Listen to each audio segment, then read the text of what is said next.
Hi, everybody. This is Silvio Canto in Dallas, Texas on Friday, March the 8th, and welcome to our video commentary.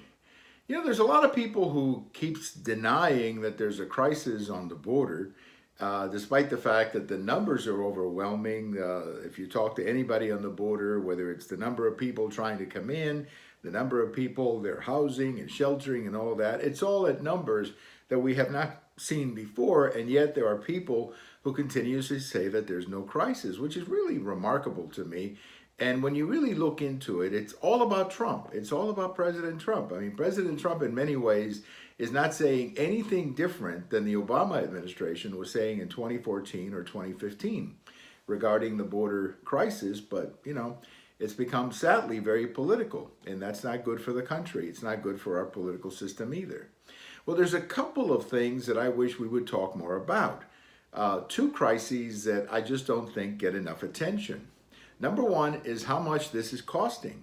I mean, the fact that is, we're sheltering people, we're providing medical care for people, we're using a lot of resources, a lot of public resources are being used on the border to take care of hundreds of people who are currently under shelter and some who may be trying to get in. This is all costing money. Where is this money coming from?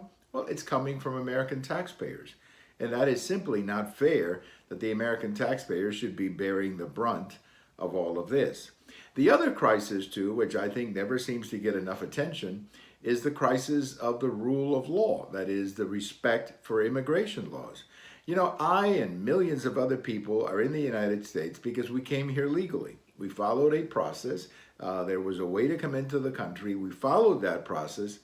And that process usually meant that you had to wait your turn. You had to wait somewhere. And you had to wait for the turn to come into the United States.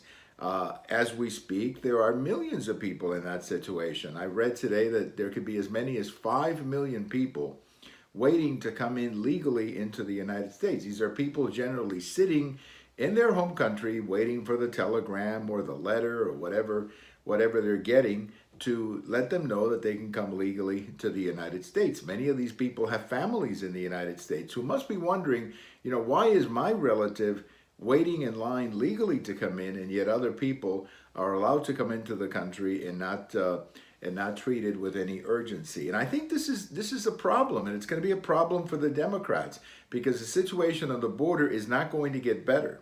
And I think that the more that President Trump talks about the border crisis and the more that the word gets out that for example, the people who are waiting in line to come into the country, when they talk to other people and so on, I think this is really a dead end for the Democrats. And I wish there was a Democrat out there who was willing to say, you know what, let's not do politics over this. Let's try to find a solution to the problem rather than play politics with it. And so far, we have not seen any Democrat who has been willing to do that.